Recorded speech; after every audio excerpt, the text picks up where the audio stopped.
Episode के starting में हम देखते हैं कि सारे लैंड के फ्यूडल लॉर्ड्स को एक सेफ हाउस में शिफ्ट किया जा रहा था, पर जेत्सु उनके सेफ हाउस को ढूंढ लेता है। और हम देखते हैं कि लेडी मिज़ुकागे एक और फ्यूडल लॉर्ड को सेफ हाउस की ओर ला रही थी, और फिर वो फ्यूडल लॉर्ड कहता है कि तुम्हें पता है ना, अगर एनिमी ने किसी भी फ्यूडल लॉर्ड को अपना हॉस्टेज बना लिया तो बहुत बड़ी प्रॉब्लम हो सकती है, तो तुम्हें हमारी प्रोटेक्शन बहुत अच्छे से करनी होगी। और फिर लेडी मिज़ुकागे कहते हैं कि इसलिए तो मैं यहाँ पर आपको प्रोटेक्ट करने के लिए आई हूँ, मैं आपको कुछ भी नहीं होने दूंगी। वैसे हम सेफ हाउस जल्दी पहुँचते होंगे। और हम देखते हैं कि फ्यूडल लॉर्ड्स के ऊपर जेत्सु अटैक कर देता है, और फिर दो शिनोबी जेत्सु के ऊपर अटैक करते हैं, पर जेत्सु उनके अटैक को डॉज कर लेता है और फ्यूडल लॉर्ड्स के पास जाता है। पर हम देखते हैं कि वो तो फ्यूडल लॉर्ड्स के कठपुतली थे, तभी वो फ्यूडल लॉर्ड की कठपुतली जेत्सु के ऊपर जाल फेंकती है, पर जेत्सु जमीन के अंदर से निकल जाता है। मिज़ुकागे कह रही थी कि हमारे पास 5 सेफ हाउस है, तो एनिमी आपको आसानी से ढूंढ नहीं सकता, और आपके बॉडीगार्ड्स भी अच्छे फाइटर्स हैं। और फिर ब्लैक जेत्सु कहता है कि उन बेवकूफों को लगता है कि मैं एक आम शिनोबी हूँ,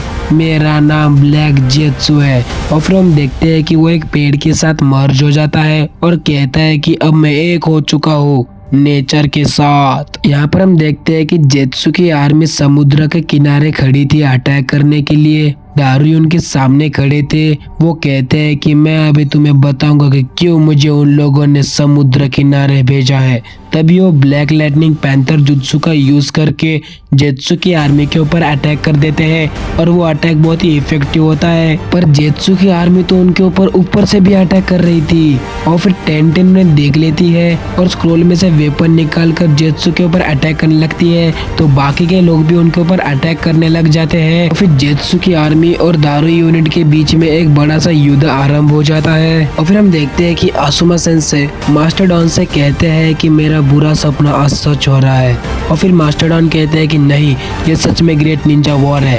और फिर हम देखते हैं कि वो दोनों भी नीचे लैंड करते हैं, और वहाँ पर उनके सामने चोजा होते हैं। और फिर मास्टरडॉन चोजा को देखकर कहते हैं कि क्या तुम चोजा हो, तुम तो बहुत ही बड़े हो चुके हो। और फिर चोजा कहते हैं कि अब मैं और बड़ा होने वाला हूँ। यहाँ पर हम देखते हैं कि हिजाशी शिनोबिस को फूल धो रहे थे, तभी वहाँ पर हियाशी आ जाते हैं, जिसे देखकर वो रुक जाते हैं। और फिर हियाशी से कहते हैं कि मुझे माफ कर देना मेरे भाई, ब्रांच फैमिली का काम होता है कि मेन फैमिली को सुरक्षित रखना। मैंने जो मेन फैमिली के लिए सैक्रिफाइस किया था आज वो व्यर्थ जाने वाला है, क्योंकि मैं आज मेन फैमिली के अपोज में उनसे लड़ रहा हूँ। मैं ऐसा नहीं करना चाहता, पर मेरा शरीर मेरा साथ नहीं दे रहा है, शायद यही मेरी पनिशमेंट है। और आपने जी से ये मत कहना कि मैंने मेन फैमिली के लिए अपना सैक्रिफाइस किया था, उससे कहना कि मैंने अपने फैमिली, विलेज और भाइयों के लिए सैक्रिफाइस किया था। और फिर हियाशी कहते हैं कि अब इसका कोई फायदा नहीं, मेरी लड़की और तुम्हारा लड़का इस दुनिया को बचाने के लिए इस वॉर में लड़ रहे हैं। यहाँ पर हम देखते हैं कि नेजी जेत्सु से लड़ रहा होता है,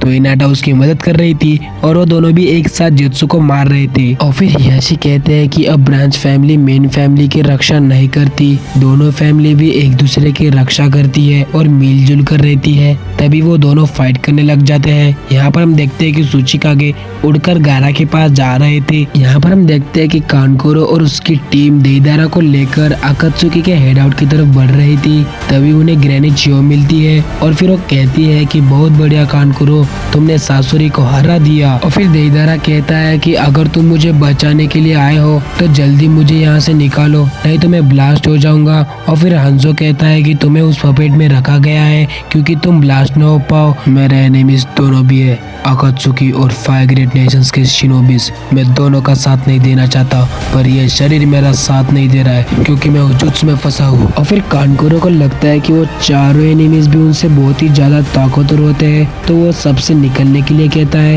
यहाँ पर हम देखते हैं कि कित्सुची सारे जेत्सु को पटक कर धो रहे थे, तभी उनके पास एक शिनोबी आता है और कहता है कि HQ से, यानी कि हेडक्वार्टर से एक ऑर्डर आया है। और फिर हम देखते हैं कि शिकामारू को भी वहाँ पर ऑर्डर मिल चुका था, और फिर वो कहता है कि सॉरी, मुझे HQ से ऑर्डर आया है कि मुझे आधे शिनोबी को लेकर फर्स्ट कंपनी के पास जाना है। और फिर टेमारी कहती है कि क्या हेडक्वार्टर्स का दिमाग खराब हो गया है। और फिर शिकामारू कहता है कि अगर सब कुछ प्लान के अनुसार हुआ तो मैं बचकर वापस आ जाऊंगा, पर एक चीज मुझे परेशान किए जा रही है कि एनिमी के पास केके टोटा है जो कि केके गेंजकाई से भी पावरफुल है। और फिर तेमारी के वहाँ पर उसे सुनकर थोड़ा सा शौक हो जाती है। फिर पीछे दो लड़कियां खड़ी होती है जो कि कह रही थी कि केके टोटा क्या है। और फिर शिकामारू उनसे कहता है कि चलो मैं तुम्हें बेसिक से बताता हूँ। कुछ शिनोबी ऐसे होते हैं जो कि एक चक्रा नेचर से पैदा होते हैं और वो उसी चक्र को यूज कर सकते हैं, पर कुछ शिनोबी ऐसे होते हैं जो कि दो चक्रा नेचर के साथ पैदा होते हैं जिससे कि एक नया चक्र नेचर बनता है,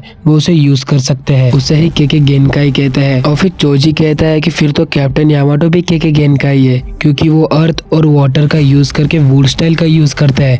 और फिर शिकामारू कहता है कि तुमने सही कहा। अगर दूसरा एग्जाम्पल दूं तो कैप्टन दारुई जो कि लाइटनिंग और वाटर स्टाइल का यूज कर सकते हैं, पर यहाँ पर बात चल रही है केके टोटा की जो कि बहुत ही रेयर होता है क्योंकि कुछ शिनोबी तीन चक्र नेचर के साथ पैदा होते हैं, उन्हें ही केके टोटा कहते हैं। और मुझे एक ही शिनोबी पता है जो कि केके टोटा का यूज कर सकता है, जिसे कि हमारे एनिमीज ने रीएनिमेट कर लिया है, और वो है सेकंड सूची कागे। और फिर चोजी कहता है कि फिर ऐसे सिचुएशन में एचक्यू ने हमारे आधे शिनोबीज को फर्स्ट कंपनी की ओर क्यों भेजा है, क्योंकि हमारे अपोज में सेकंड सूची कागे है जो कि केके टोटा यूजर है। और फिर शिकामारू कहता है कि ये काम हेडक्वार्टर्स का है, इसलिए उन्होंने ऐसे खास इंसान को हमारे पास भेजा है। और फिर हम देखते हैं कि वो तो लॉर्ड सुचिकागे होते हैं जो कि वहाँ पर आ जाते हैं। और फिर गारा उन्हें देखकर कहता है कि आपको यहाँ पर आने की कोई जरूरत नहीं थी, मैं अकेला ही इन्हें संभाल लेता। यहाँ पर हम देखते हैं कि चोजा सुपर एक्सपांशन जुत्सु का यूज करके सारे जित्सु को मार रहे थे और हिजाशी और याशी भी लड़ रहे थे। यहाँ पर हम देखते हैं कि दारुई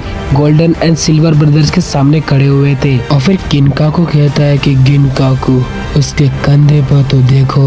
और फिर गिनकाकू कहता है कि उसके कंधे के ऊपर थर्ड राइकागे का लाइटनिंग मार के शायद उसके पास थोड़ी सी स्किल्स होंगी। और फिर दारुई कहता है कि गिनकाकू मैं तुम्हारी बेइज्जती तो नहीं करना चाहता, पर मैं तुम्हें अपने एक ही वार से खत्म कर डालूंगा, मैं अपने गेल स्टाइल से।